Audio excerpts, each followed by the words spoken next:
Agora a gente muda de assunto e fala sobre os fatos da semana.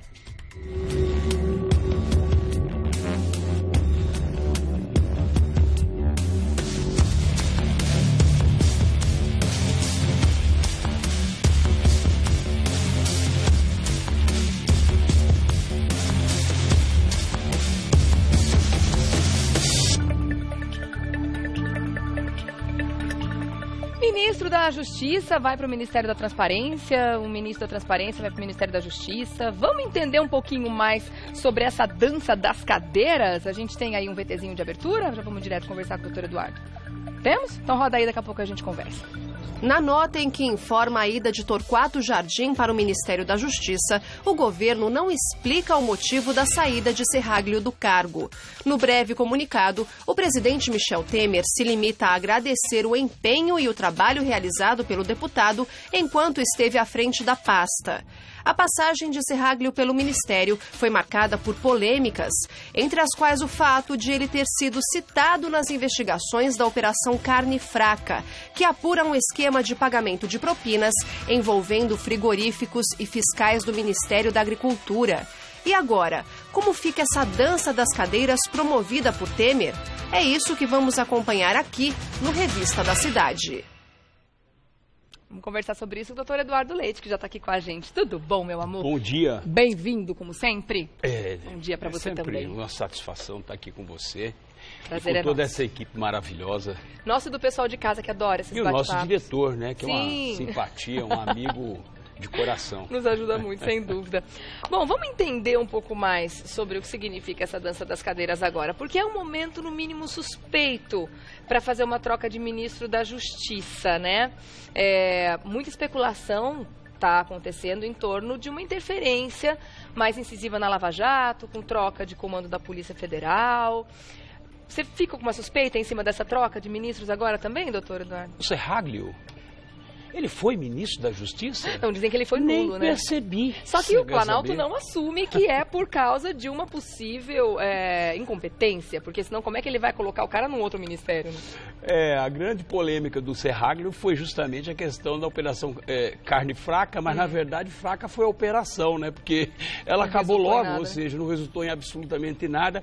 Olha, primeiro que não é de se estranhar toda essa movimentação nos bastidores, porque obviamente havia necessidade de fazer alguma coisa diante de toda essa enxurrada de denúncias contra o presidente, contra o senador Aécio Neves, enfim. Então já era de se esperar que pudesse colocar alguém que pudesse dar uma resposta à altura, ou quem, pelo menos, tivesse a coragem de enfrentar a operação, sobretudo a Operação Lava Jato, né?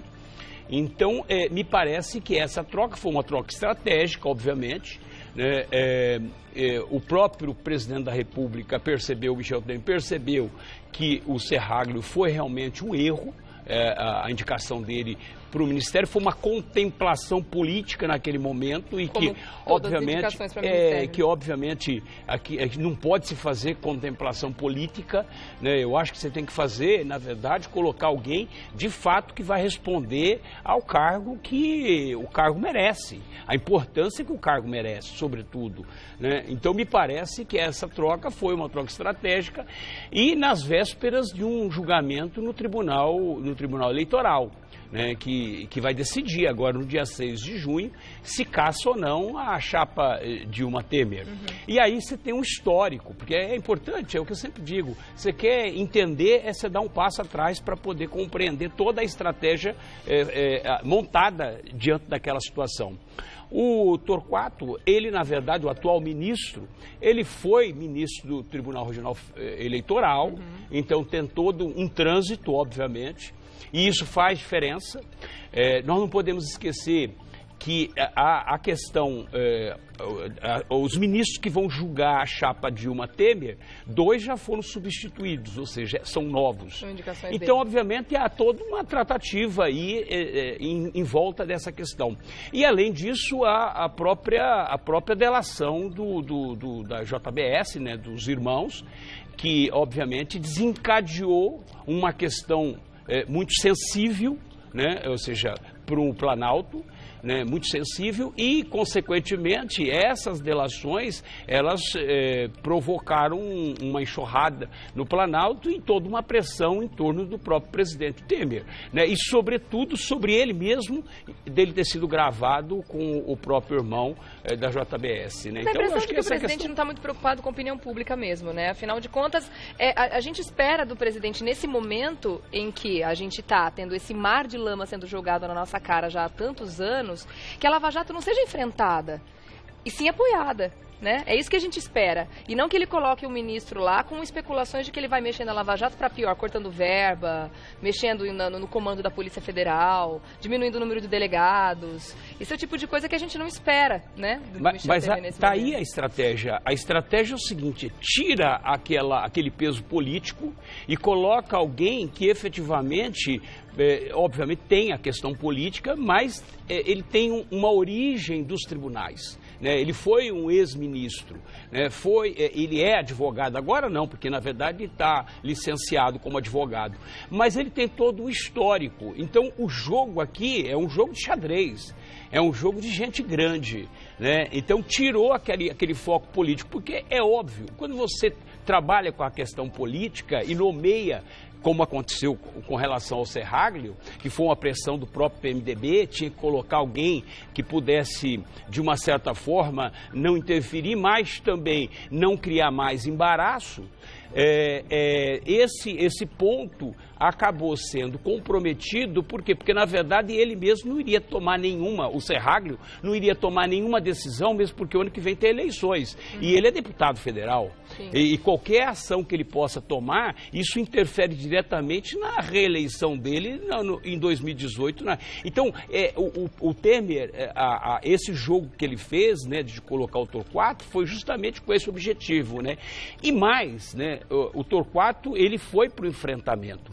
O que é mais interessante é que o próprio ministro, em 2015, agora o ministro da Justiça, o Torquato, ele deu uma entrevista onde ele disse que, efetivamente, caindo a Dilma, cai o Temer, cai o vice, né? Isso foi, ele mesmo disse. Então, sim.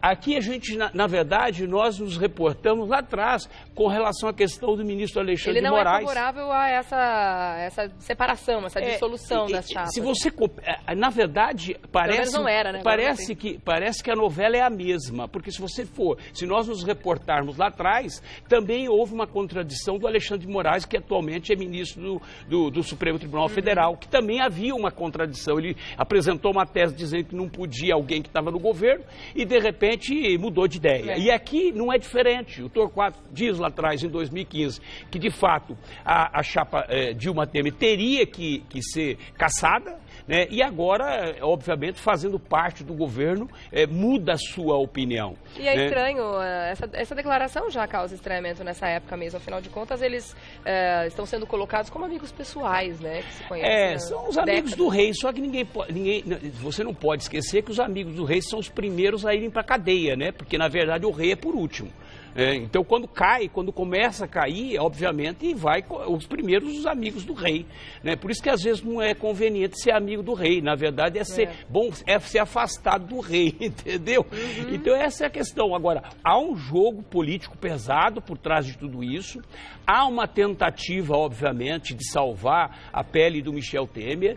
Há uma tentativa de abafar a questão da Lava Jato. Isso não é de hoje, nós sabemos disso, né? Então, está aí, ou seja, a tropa de choque, ela está colocada para poder lutar pela sobrevivência, porque é uma sobrevivência a questão do Michel Temer. Entendeu? E foi uma justificativa na entrevista que o Torquato deu, o atual ministro da Justiça, é algo muito interessante, que ele fala o seguinte: quando se pergunta a ele a questão da Lava Jato, se ele tem alguma opinião, ele diz que não tem opinião formada. Uma pessoa que não tem opinião formada não pode, na verdade... Pode, né? Encabeçar o Ministério da Justiça, que está, inclusive...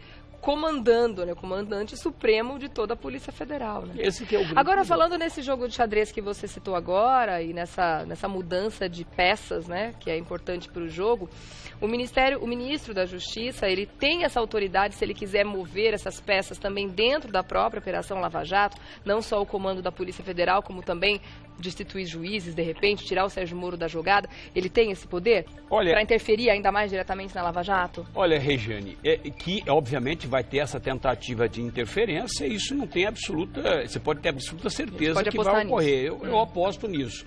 O que acontece? O Ministério Público Federal, ele exerce o controle externo da Polícia Judiciária, que é a Polícia Federal, a polícia que faz investigações, né, sob o comando, obviamente, do juiz Sérgio Moro, que ele não vai ser removido da função, porque o ministro da Justiça não tem essa força. Ele não tem esse poder? Não tem esse poder, mesmo porque não está subordinado a ele.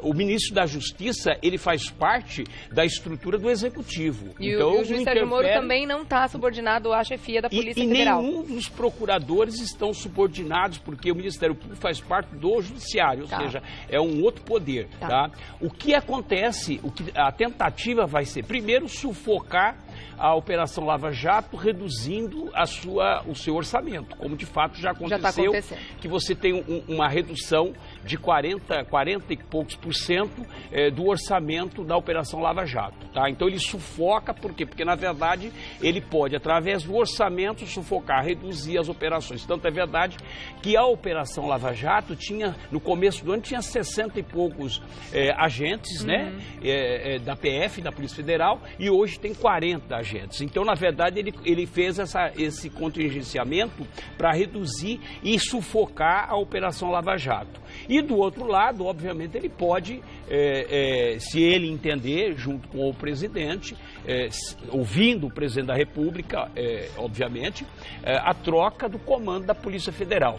Se ele trocar o comando da Polícia Federal, que é aí que está o jogo político, não é mais um jogo político, e sim um jogo, na verdade, de defesa, de sobrevivência. Né? Porque a impressão que nos dá, e que isso passa de uma forma muito clara, é que a função do Torquato é a mesma função do Eduardo Cardoso com a Dilma. Sim. Ou seja, na verdade, fazer ele vai defender o Temer, inclusive, nesses casos que ele está sendo acusado. Fazer os bastidores e, obviamente, fazer também como advogado, pessoal. Ajudar. Eu não sei se advogado da Previdência, no caso. Isso, se eventualmente o Temer cair, pode acontecer essa questão. Né? Mas, de qualquer forma, hoje ele está fazendo o advogado do diabo, ou seja, o advogado do presidente da República. Essa é a questão.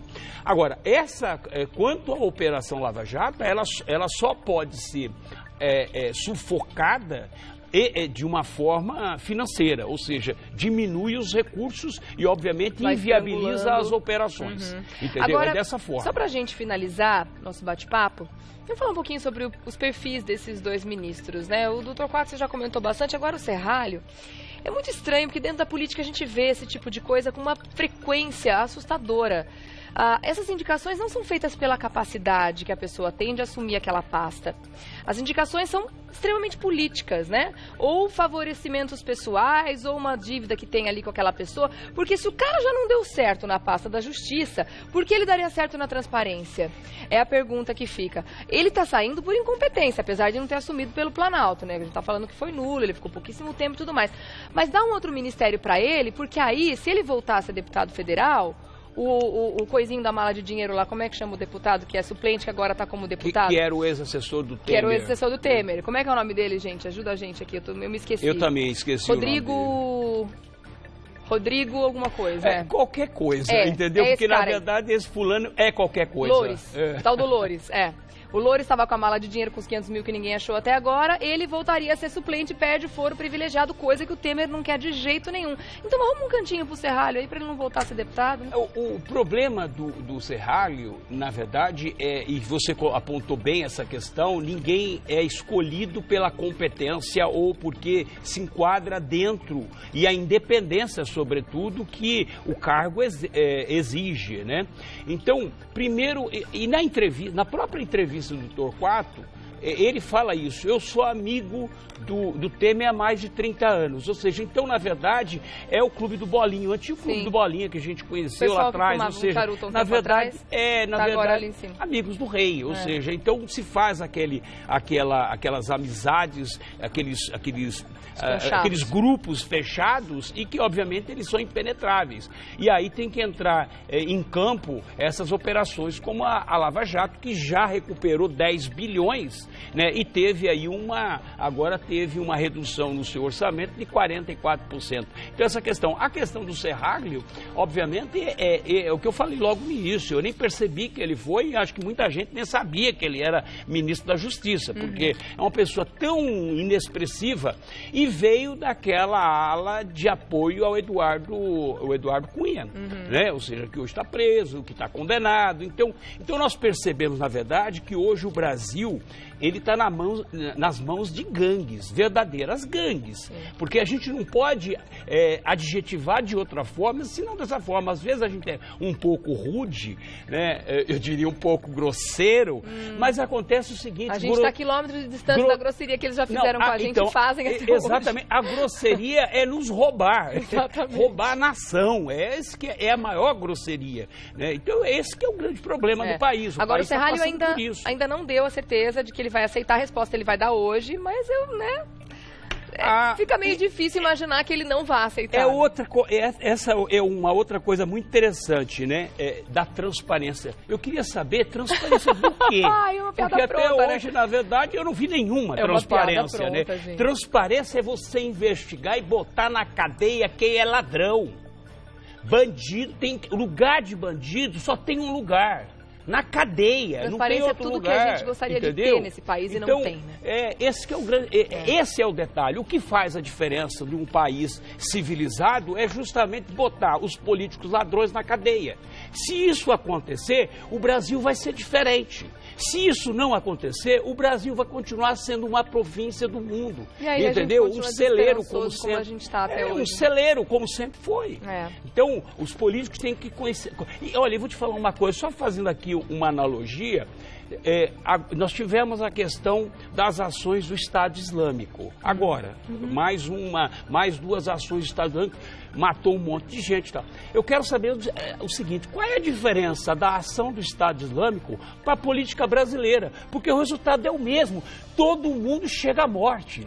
Porque eles matam essa roubalheira toda, mata em massa. Mais até. Qual é a diferença do Estado Islâmico para essas pessoas? Então você pode comparar, eu faço as analogias para dar um choque de gestão. Essa é a questão. A diferença é que aqui no Brasil a coisa acontece de uma forma velada. Mas o resultado é o mesmo. É a morte. Bomba direta, é a morte das não deixa pessoas, de ser uma bomba, entendeu? Então essa é a situação.